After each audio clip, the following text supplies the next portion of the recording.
I love great conversations. Hi, my name is Angel Jones. Thank you for joining me on 12-minute convos where I help you create a brand of your own unique, real self. Listen in as I have conversations with amazing people from all over the world. Good night, Akshay Nanavati. How are you going on this wonderful, beautiful night? Doing very well, my friend. Fantastic. Thank you. It's a great pleasure to connect with you, Akshay. Tell us, which part of the world are you in right now? I'm in Basking Ridge, New Jersey. Oh, sweet. The picture I'm looking at here on LinkedIn is giving me some tips.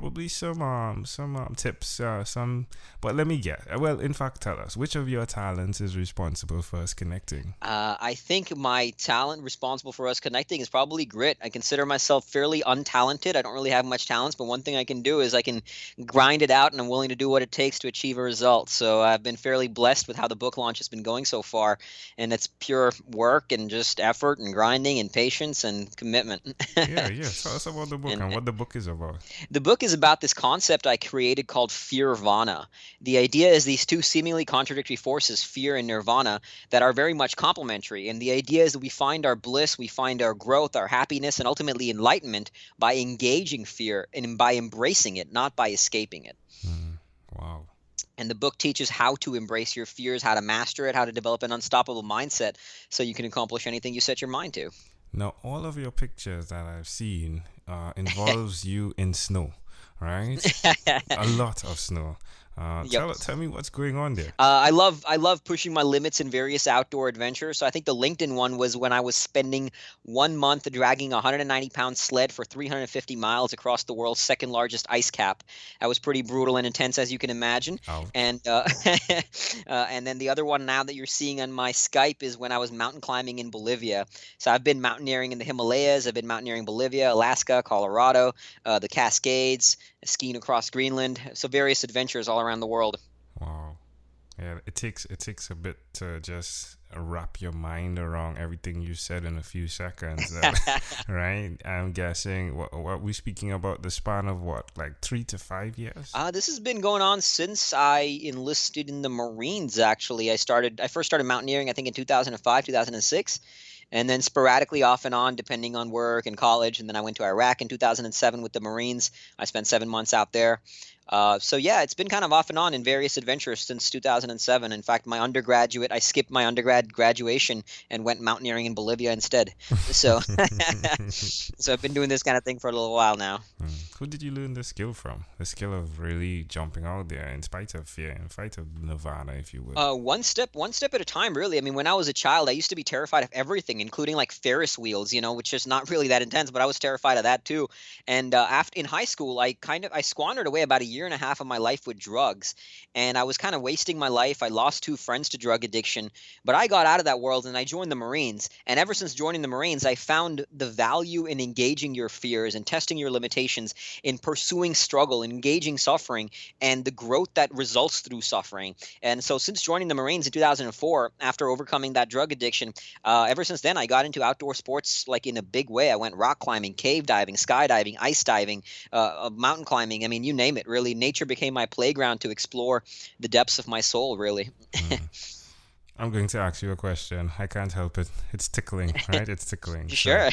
So you've been high before, right? You know how that feels, right? So Absolutely. I'd like to know, is this high, like how would you term it? Would you term it as a high, everything that you're doing in terms of the edge, being on the edge? Oh, without a doubt. I mean, but this is like obviously so much more of a positive high. It's an empowering high. It's a natural high. It's the high that comes from life. I mean, like whatever energy I have now while speaking to you, this passion, this fire within me is a result of like everything I'm doing. I like to call it, the way I define it is everybody has a worthy struggle within them. It could be hosting a podcast, starting a business, raising a child, running a marathon, climbing mountains, writing movies, whatever it is. Your worthy struggle, when you find that worthy struggle and you start to learn to enjoy that struggle, you find value in the journey, in the grit, in the suffering, in the grind. That makes you come alive. And so the high and the things that I do, and even just today in running my business and climbing mountains, there's a passion for life that's a result for that. And it's far more empowering than the high that I used to get from many of the other things. This high makes me come alive in a big, big way. tell me where is the best place I can go to connect with what you're doing, Ashke. Sorry, Akshay. My apologies. Auction. Yeah. No worries, no worries. It's fearvana.com. That's Fearvana, fearvana.com. Yeah, it's like T Vana, but hey, it's fear, right? Fear Fearvana, Vana. that's Yeah, right. there we go. Hey, tell me why you will continue to repeat this skill, Akshay. I mean, this is what results. I mean, if you want to be happy in life, if you want to grow, if you want to be someone you've never been before, want to have something you've never had before, you got to do something you've never done before, and that means taking a risk. That means engaging fear. That means being willing to push yourself outside where you're comfortable, and that means becoming comfortable with suffering. And so that's why, because not only do I get to achieve new results, but really that's the path to happiness. The biggest problem we have in our society is that we think happiness is this end result. Like when I make the $1 million, when I make this dream house, the dream car, then I'll be happy. But that's not how happiness works. Happiness is in the process. It's in the grind. It's in the overcoming of one challenge at a time that we find happiness. And research echoes this as well. The largest study on happiness found the same thing, that the greatest moments in our lives are not the passive, receptive, relaxing times. The best moments occur when we push our bodies and minds to their limits. So that's why I keep doing this. That's why I'm always willing to seek out that next suffering. In fact, just last week, it was my 33rd birthday. And so I ran 33 miles to celebrate. And it was brutal, but it was beautiful. Congratulations, Thank congratulations, you. double Thank you. treat. Hey, amazing audience, I'll tell you something. Akshay is really fit. Like on the mic, on the headsets, right? You get to hear an individual's breath, right? Akshay has no breath. He's doing sentences that are 3 and 4 long, right? And you're not even hearing a breath. You're really fit. That's pretty amazing. But tell me one other thing that you've done consistently over the last 3 years, please. I think the most consistent thing, the highly thing that I think I recommend anybody, everybody should do, no matter who you are, where you are, is build a positive exercise routine. Because exercise, I mean, neuroscience has also shown it's the best way to enhance your brain. One neuroscientist calls it miracle grow for the brain. It actually helps your brain develop faster so you can learn better, so you can think better. It also is the best way to enhance your spirit, because when you punish your body, it strengthens your spirit, and it gives you the tools and resources to handle everything else life will throw at you. I mean, it doesn't change the other problems you might be facing, but when you go out there and you build a positive exercise routine, whether it be in the gym, whether it be running, swimming, whatever it may be for you. For me, my big thing is running, but whatever it is for you, when you do that, it'll help you reframe how you view your problems and better handle your problems. I mean, that's how I've overcome every challenge I've overcome, from drug addiction, alcohol addiction, to post-traumatic stress disorder after the war in Iraq, all of it. I found my salvation through suffering, through exercise, and it's the thing I most recommend. I also have a fairly consistent meditation routine, but if there was one thing, it'd be exercise for sure. And how does it make you feel?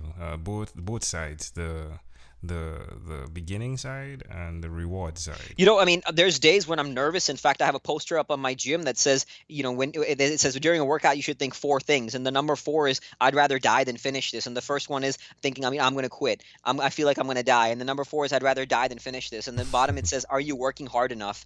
So, you know, there's days where it terrifies me. There's days where it's pure suffering. I have low days, of course, like anybody. You know, just today I went to the gym and just got back not too long ago, and it wasn't the best day in the gym. So those happen.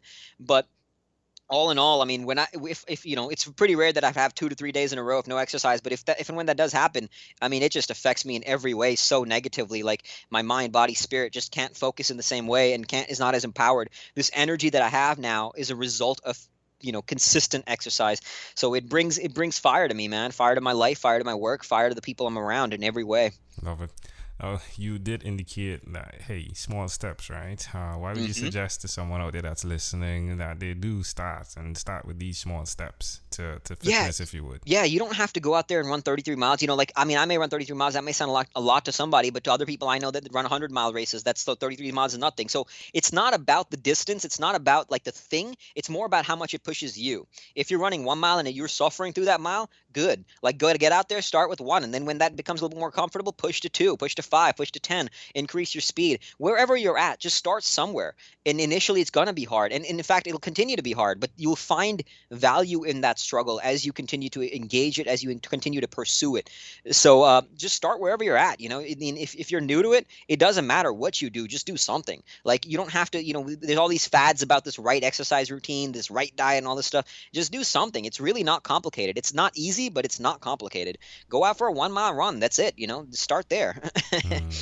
Amazing audience, we are live with Akshay Nanavati. Do check him out. He is the Fearvana guy. Like he's the Fearvana guy. Like check him out, right? So you could just definitely just type in Fearvana. I think Akshay is going to definitely come up, right?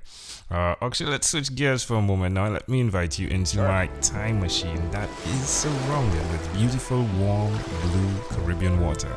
Akshay, what is your earliest childhood memory? My earliest childhood memory. I have a pretty terrible memory. So I do remember though.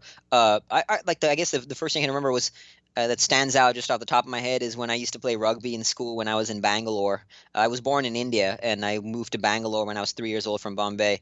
And I remember playing rugby, being a runner out in Bangalore. Those are some of my early childhood memories. Wow, how old do you think you were? I was between 3 and 8 because I was in Bangalore at that time. Wow. We used to be big into running, playing rugby. I mean, obviously this wasn't official rugby. We're a bunch of 7-year-old kids. But I do remember that. And then I moved to Singapore when I was 8-year-old, and in Singapore we used to play a lot downstairs too, play running, soccer, cricket. Just be very very fit, being into running. When I moved to Austin at 13 is when I kind of lost track for a little bit and got into the drug phase when I was about 15 or 16. But those are some of my early childhood memories. Why do you think this memory is so clear? I mean, you're playing rugby at this tender age. Why do you think this memory is so clear? I guess it's in some ways it's always been a part of who I am, like pushing my limits. When I got into the whole drug thing, it was pushing my limits in a negative way because I was the first person in my group that went into hard drugs.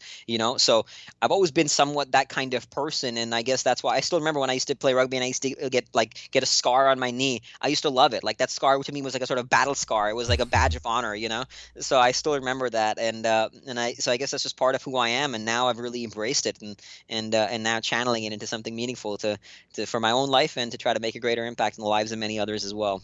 Love it. Hey, can I offer an interpretation to the thought picture you created in my mind? Sure. I love the idea of the rugby because of the pain that goes with it, right? The suffering. Right? You spoke of the suffering to get the goal, right? To get the goal. And so much of times in rugby, like you literally put yourself in front of the train, if you would, just to get and pass the ball, right? Just for the next player, the next team member to get to the goal. Because once we all get to the goal, then it matters. And the fact that you're helping so many other people after putting yourself in front of the train, literally, right? Putting yourself in suffering, putting yourself in pain to get stronger, to become more. And now you're helping others. It's pretty fascinating how those both connect for me. Thank you. Yeah, no, it's been an exciting journey, and I'm honored and excited and just humbled about how it's all been going so far. Yeah. If we fast forward to when you were 12 years old, what was your favorite song? I have pretty bad memory, but I do remember listening to Guns N' Roses back in the day, back when they had those tape Walkmans. Yeah. I remember being really excited about listening to a Guns N' Roses on my tape Walkman. Yeah. What's one song that stuck out? That definitely stuck out. I don't know what I mean. Like to this day, I still love Guns N' Roses. I love "Knocking on Heaven's Door." November Rain. Man, November Rain is good stuff too. Love it. All right, my friend. Well, we've arrived at our destination, but before we get off of this time machine, there's a small declaration form, so it's yes or no, possibly a bit more. We're going to go pretty quickly here. Akshay, are you ready? Yes, sir. Let's do it. Akshay, have you chosen someone to pass on your skills to? Everybody I come across through Fearvana. Everybody reads the book. We're building out a Fearvana Train the Trainer program, so we're going to be teaching a lot of people these skills, and hopefully they can teach it to others. Are you married? Yes, I am. Do you have children? No kids. Do you believe in God? In my own way, yes. I'm very spiritual, and I believe that we all have God within us. I don't believe in a higher power, but I believe that God is the divinity of man. God is expressed through the divinity and the greatness in man. Do you have and women, of course. Sorry. Okay. No. He said and woman. My apologies. Do you have an inner circle of friends? Yeah, I do. I do have a very close circle of friends from my Marine days, my college days, and some new friends that I've come across through my entrepreneurial journey. Do you watch TV for more than 3 hours a day? I do not. I don't have cable TV. I don't have TV in my house. Wow. What about screen time? I do have a TV. I mean, I like movies are a great source of relaxation. Possibly like 3 hours a week is better? Yeah, like sometimes what I'll do is I'll put on a movie in the background while I work. It's like maybe a movie I've seen before. It'll be something inspiring. So maybe I'll watch, like just the other day I had Warrior on, put the low volume on and I'll be doing work. Yeah. So, but it's not like an engaged watching. So I don't have cable TV. I like, sometimes if it's a relaxation for me on the weekend, I might go watch a movie with my wife, but we don't have like TV in the house. So it's not a lot of time. Cool. What about screen time? The phone and or the computer, is it more than 8 or less than 8 hours a day? Computer, I am on a good bit. That's how I run my business. So I probably, a good chunk for sure between my computer and phone. I couldn't tell you exactly, but I mean, I'm off when I'm exercising, and then it's been a little while because I've been very busy with my book, but next year I'll be getting back big time into these outdoor expeditions where you're really off the grid for a little while. Sweet. And I thrive on those experiences, so I'll be getting back to that next year. All right, Akshay, after 1,001 conversations in 3 months in 2016, I came up with a workbook, the name of it being called Yours. It stands for Your Own Unique Real Self. And my idea is with the questions, as you answer them, you uncover your mission, your own unique real statement. If you had to share with us your own unique real statement, a statement that represents Akshay Nanavati, what would you say that is? My mission is to help people find their worthy struggle, embrace that struggle, and ultimately live a life of health, wealth, and happiness. Love it. Akshay, hey, this was a great pleasure. Before you leave, is there anything else you'd like to share with our amazing audience? The single most important thing you can do in life is to develop a positive relationship to struggle, a positive relationship to suffering. You learn how to suffer with a smile. Not only will you be able to handle life when it punches you in the face, but you'll be able to handle every obstacle that stands between where you are now and where you want to be. So get out there and suffer well. Love it. Akshay Nanavati, hey, thank you for being on What is Inspired by 12-Minute Convos with Angel Jones. Thank you for having me. Thank you for being on 12-Minute Convos with Angel Jones. Stay tuned for more from our advertisers. Diabetes is a mountain pandemic. It's a disease that's not acute but chronic. Similar to this rhyming method, I have simplified the definition, the signs and symptoms, and the complications of diabetes for both adults and children in my books, Poems for Patients, A Focus on Diabetes, and The ABCs of Diabetes for Children. These books are available on Amazon.com, and for more information, you can visit my website, poemsbyaj.com. That's poemsbyaj.com.